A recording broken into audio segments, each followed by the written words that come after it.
Luzon, Visayas at Mindanao. Handa na ba kayong mabisita ng mga volleybells ng PVL? Dahil may schedule na kung kailan sila pupunta sa lugar nyo. Kaya markahan na ang inyong kalendaryo dahil mismong PVL na ang lalapit sa inyo. Pero bago pa man ang lahat, huwag mo namang kalimutang mag-subscribe at i-spike ang notification bell para lagi kang updated sa mga volleyball ganap. Narito na ang pinakahihintay mo at ang kailangan mong malaman. Pero una sa lahat, ito ay magiging isa pang edisyon ng All-Filipino Conference. Pangalawa, magkakaroon ng 12 kupunan na maglalaban-laban para sa tropeyo at hindi ito parehong mga kupunan na lumaban sa Invitational Conference. Sa pagkakataong ito, walang Futon Tornadoes para sa edisyong ito. Sa halip, winelcome ng PVL ang Galleries High Risers at ang NX-led Chameleons, ang sister team ng Akari para makipagsabayan sa bakbakan. Ikatlo, ito ay magiging round-robin preliminaries na may 2 hanggang 3 laban sa October 15 at yan ay linggo, gayon din tuwing Martes, Huwebes at Sabado hanggang December 5. Ang top 4 pagkatapos ng preliminaries ay papasok sa semifinals kung saan sila ay ihahanay sa isang best of 3 series na pinaghahalo ang first rank team laban sa fourth rank team sa isang bracket at ang pangalawa at pangatlong pwesto sa kabilang bracket, ang best of 3 din ang magtatakda ng kampyon ng torneo. At pang-apat, eto na ang pinakasorpresang laban at baka ang kupunang pupunta sa inyo ay ang paborito mo kaya tara at ating tunghayan.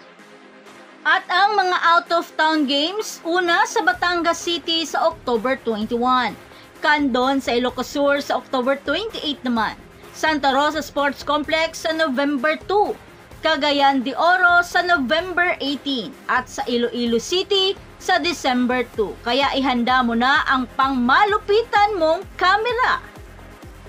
At ngayon, dahil sa mga bagong recruit, matutunghayan natin ang mga magkakampi man noon ay magkalaban na ngayon. Sino-sino kaya sila?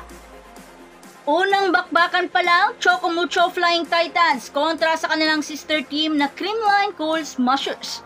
Gaganapin ngayon sa October 15 alas 7 ng gabi sa Smart Araneta Coliseum. At eto ang Sipon Showdown na hinihintay nating lahat. Magiging isang napaka-intense ang pagbubukas ng PVL dahil inaasahang magsasagupaan ng sister team duel na ito.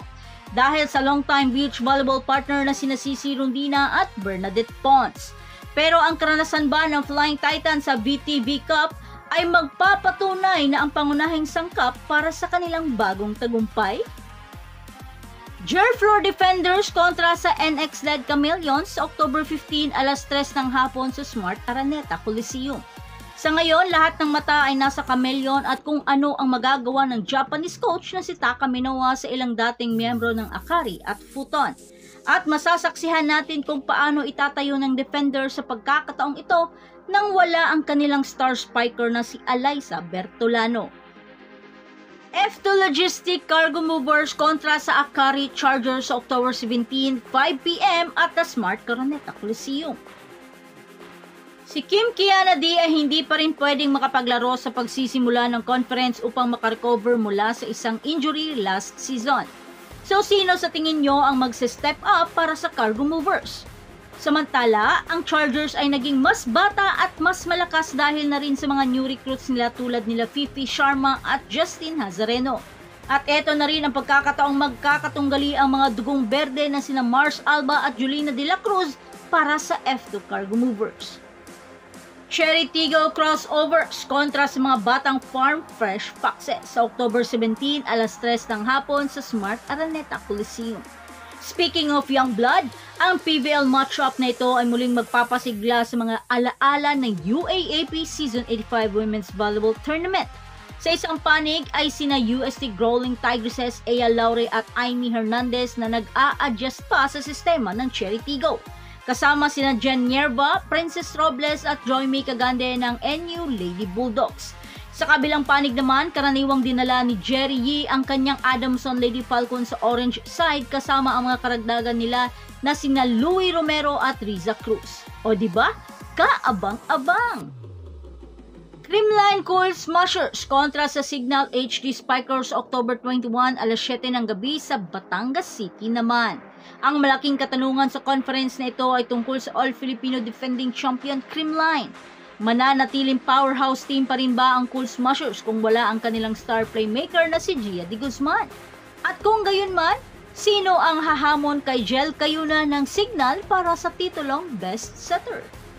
Magsisimula ang ikalawang All-Filipino Conference ng PVL sa October 15 at ipapalabas sa One Sports, One Sports Plus at Pilipinas Live Up.